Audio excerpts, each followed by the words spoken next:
वक्फ board में संशोधन करके मुस्लिमों को दिलाएंगे मोदी न्याय। नमस्कार दोस्तों, आप सभी जानते हैं पिछले कुछ दिनों से वक्फ बोर्ड बहुत सुर्खियों में है। हर कोई इसकी बात कर रहा है। और क्योंकि हम आपको बता दें कि वक्फ बोर्ड के पास पूरे भारत के अंदर हम बात करें डिफेंस और रेलवे के बाद सबसे बड़ा लैंड बैंक है, लेकिन फिर भी मुस्लिमों की स्थितियों में कोई सुधार नहीं है। यही कारण है कि मोदी सरकार इसमें भी कोई ना कोई सुधार लाना चाहती है, जिससे कि उनकी दशा और दिशा को सुधारा जा सके।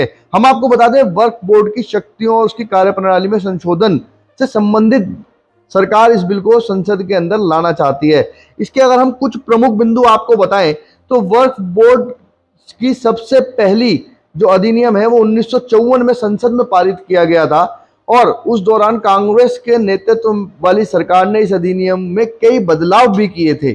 और उसके बाद वक्फ बोर्ड की शक्तियों को 1995 में नरसिम्हा राव की सरकार ने बढ़ा दिया था। इसके बाद वर्ष 2013 में इसमें फिर से संशोधन किया गया और इसको असीमित शक्ति और पूर्ण स्वायत्ता वाली वक्फ बोर्ड भी बना दिया गया। कांग्रेस ने 2013 के अंदर इसमें इतने संशोधन किए और वक्फ बोर्ड के अंदर इतनी शक्तियां दे दी कि उसमें उसको पूरे पूरे अधिकार दे दिए। हम इसमें बात कर लेते हैं कि किस तरीके से वक्फ बोर्ड के जो ड्राफ्ट बिल है, ऐसा माना जा रहा है कि इन बिंदुओं पर सरकार आने वाले समय में कुछ ना कुछ कर सकती है। हम उनके बारे में बात करें कि किसी भी जमीन को वक्फ की संपत्ति घोषित करने से पहले उसका वेरिफिकेशन करना जरूरी हो जाएगा। अभी तक जो नियम है, यदि वक्फ बोर्ड ने कह दिया कि ये जमीन उसकी है तो उसको मान लिया जाता था, लेकिन अब उसका वेरिफिकेशन होना जरूरी होगा। यदि कोई वक्फ बोर्ड को संपत्ति दान में देता है तो उसका भी वेरिफिकेशन करना जरूरी होगा कि ये संपत्ति उस व्यक्ति की है भी या नहीं, कहीं वो वैसे ही तो दान में नहीं दे रहा है। वक्फ बोर्ड का पुनः गठन होगा। बोर्ड की संरचना में भी बदलाव की संभावना हो सकती है। हम आपको बता दें कि वक्फ बोर्ड के अंदर बोर्ड के मेंबरों की भी बदलाव का एक अनुमान लगाया जा रहा है। वक्फ बोर्ड अधिनियम की धारा 9 और धारा 14 में भी बदलाव करके केंद्रीय वक्फ परिषद और राज्य वक्फ बोर्ड की संरचना में बदलाव किया जा सकेगा। बिल में राज्य वक्फ बोर्ड के स्वामित्व वाले विवादित जमीनों को नए सिरे से सत्यापित करने की कार्रवाई शुरू होगी। जिस तरीके से जो भी विवाद इस समय वक्फ की जमीनों पर चल रहे हैं उसको नए तरीके से सत्यापित किया जाएगा। दुरुपयोग को रोकने के लिए जिला मजिस्ट्रेट को वक्फ संपत्तियों की निगरानी में शामिल किया जाएगा। सबसे बड़ी बात है कि जिले के अंदर जिला मजिस्ट्रेट को दुरुपयोग रोकने के लिए इसमें शामिल किया जाएगा। आने वाले समय में लोग ये नहीं कह पाएंगे कि इसके अंदर कोई धांधली हुई है या इसके अंदर कहीं ना कहीं उनके साथ अन्याय हुआ है, और इसको देखते हुए जिला मजिस्ट्रेट को इसके अंदर नियुक्त कर दिया जाएगा। उसकी भी सलाह लेनी पड़ेगी। इस बिल में इस तरीके का संशोधन करने की ऐसी उम्मीद जताई जा रही है। इसमें यह भी माना जा रहा है कि वक्फ बोर्ड की जो भी कार्य प्रणाली है उसमें भी संशोधन किया जाएगा। हम आपको बता दें कि इसमें सरकार ने लगभग 40 प्रस्ताव रखे हैं जो कि संशोधित करने के लिए तय किए गए हैं। इस विधेयक को शुक्रवार को केंद्रीय मंत्रिमंडल ने मंजूरी दे दी है।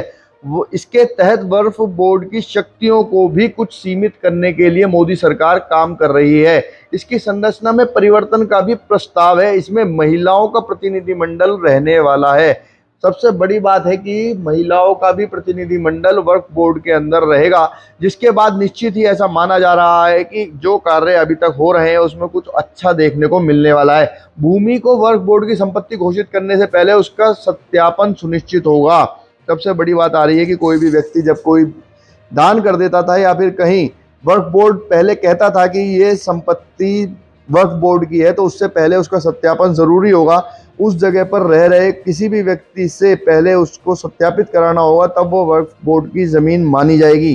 अब हमने इतनी बार वक्फ बोर्ड का नाम लिया, अब इसको समझ भी लेते हैं कि वक्फ बोर्ड है क्या। इसका मतलब होता है कि अल्लाह के नाम, यानी ऐसी जमीन जो किसी व्यक्ति या संस्था के नाम नहीं है और किसी ने अल्लाह के नाम पर दान दे दी, वो वक्फ बोर्ड के पास चली जाती है। वक्फ बोर्ड का एक सर्वेयर होता है, वही तय करता है कि कौन सी संपत्तियां वक्फ की है कौन सी नहीं है। इसका निर्धारण करने के लिए 3 आधार होते हैं। किसी ने अपनी संपत्ति वक्फ के नाम कर दी, कोई मुसलमान या मुस्लिम संस्था जमीन की लंबे समय से इस्तेमाल कर रहा है, वह सर्वे में जमीन का वक्फ की संपत्ति होना साबित हुआ है। यह मुस्लिम समाज की जमीनों पर नियंत्रण रखने के लिए बनाया गया था, जिससे इन जमीनों को के बेचा इस्तेमाल को रोकने के लिए गैर कानूनी तरीके से इस पर कोई दिक्कत ना हो, इसलिए रोक लगाने के लिए इस वक्फ बोर्ड को बनाया गया था। वक्फ बोर्ड के इतिहास की अगर हम बात करें तो वक्फ बोर्ड का जो इतिहास है वो भारत में 1913 में भी इसका मान्यकरण देखा जा सकता है। हम आपको बता दें कि वर्ष 1913 में आज़ादी से पहले मुस्लिम वक्फ मान्यकाल अधिनियम 1913 का भी उल्लेख मिलता है। 1954 के अंदर सबसे पहले इसको जवाहरलाल नेहरू ने वक्फ अधिनियम पारित किया। इसके बाद वक्फ का केंद्रीयकरण हुआ। अधिनियम के तहत सरकार ने 1964 में एक केंद्रीय वक्फ परिषद की स्थापना की। उसके बाद 1995 में प्रत्येक राज्य और केंद्र शासित प्रदेश में वक्फ बोर्डों के गठन की अनुमति देने के लिए कानून में संशोधन किया गया। इसके बाद केंद्रीय वक्फ परिषद ने वक्फ संपत्तियों से संबंधित मामलों पर केंद्र के लिए एक सलाहकार के रूप में काम करने लगी। 2013 में, जिस समय 2013 में कांग्रेस की यूपीए सरकार का अंतिम समय चल रहा था, तो यूपीए सरकार ने 1995 के मूल वक्फ एक्ट में बदलाव करके बोर्ड की शक्तियां असीमित कर दी थी। बोर्ड की बहुत सी शक्तियों को बढ़ा दिया था।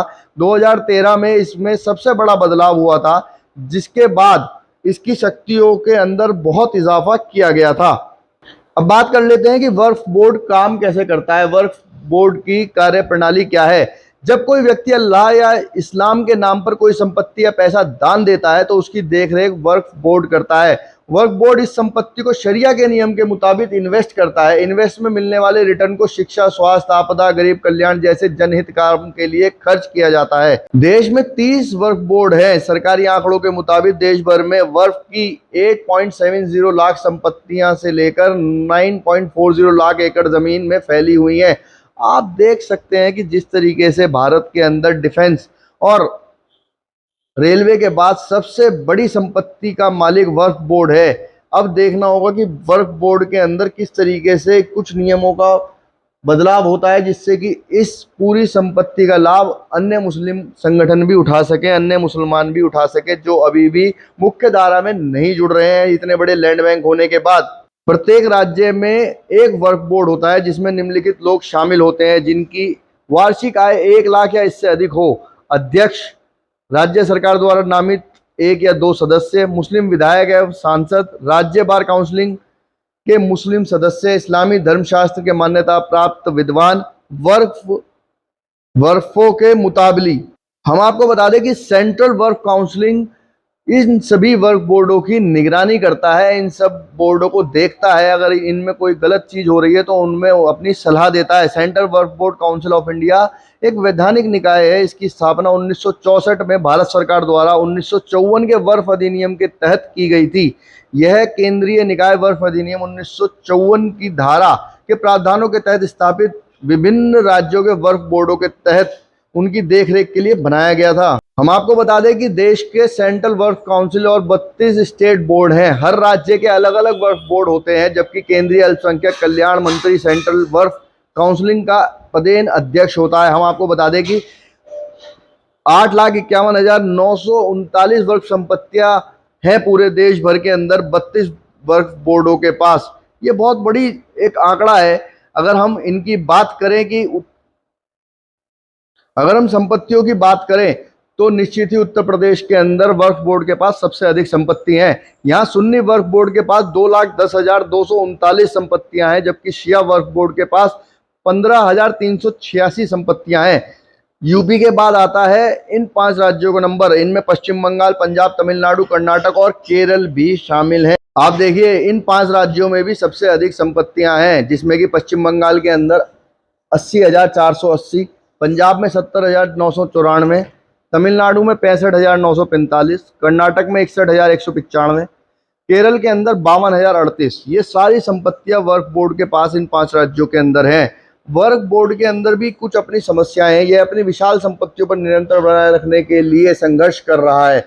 ये बढ़ती कानून लड़ाइयां, आंतरिक अराजकता और राजनीतिक गर्माहट से घिरा हुआ है। इस पर भी भूमि और सार्वजनिक स्थानों पर वक्फ बनाकर अधिग्रहित करने का आरोप है। यह सशस्त्र बलों और रेलवे के बाद तीसरे नंबर का भूमि का मालिक बने हुए हैं पूरे देश के अंदर। आप देख सकते हैं कि जिस तरीके से ये बातें बार बार सामने आ रही हैं। हम आपको बता दें कि वर्क से जुड़ी हुई कुछ बातें, जो कि वामसी पोर्टल पर 58,000 से ज्यादा शिकायतें दर्ज है। राज्य बोर्डों में 12,700 से ज्यादा मामले लंबित है। न्यायाधिकरणों में 18,400 से ज्यादा मामले और सुप्रीम कोर्ट और हाई कोर्ट में 165 से ज्यादा मामले इस समय वर्क बोर्डों पर लंबित चल रहे हैं। आप देख सकते हैं कि जिस तरीके से ये सारे मामले लंबित हैं, शायद इसीलिए इन पर कोई ना कोई संशोधन लाकर सरकार इन सबको दूर करना चाहती है। और ये हम आपको बता दें कि सरकार ने इस पर नियम लाने के लिए क्यों सोचा या फिर क्या इसमें कारण रहे होंगे। वर्ष 2023 में दिल्ली वर्क बोर्ड सवालों के घेरे में आया। केंद्रीय आवास और शहरी मामलों के मंत्रालय ने दिल्ली वर्क बोर्ड की 123 संपत्तियों को अपने कब्जे में ले लिया। इसमें कई ऐतिहासिक मस्जिदें, मध्यकालीन दरगाह और कब्रिस्तान शामिल हैं। दिल्ली हाई कोर्ट के आदेश के बाद सरकार ने इन स्मारकों की स्थिति पर करने वाले एक समिति का गठन किया। समिति ने अपनी रिपोर्ट में कहा कि दिल्ली वर्क बोर्ड की ओर से कोई प्रतिनिधित्व या आपत्ति प्राप्त नहीं हुई। ये सभी संपत्तियां केंद्र सरकार के हाथों में चली जाएं। और इसी के बाद ये सारी संपत्तियां केंद्र सरकार के पास चली गई। इसी को देखते हुए इस वर्क बोर्ड के अंदर कुछ संशोधन लाने के लिए सरकार कोशिश कर रही है, तैयारियां कर रही है। देखना होगा कि कब ये सारे संशोधन होंगे। अगर आपको ये जानकारी अच्छी लगी हो तो हमारे चैनल को सब्सक्राइब करें, वीडियो को ज़्यादा से ज़्यादा शेयर करें और ऐसी खबरों के लिए हमारे साथ जुड़े रहें। धन्यवाद।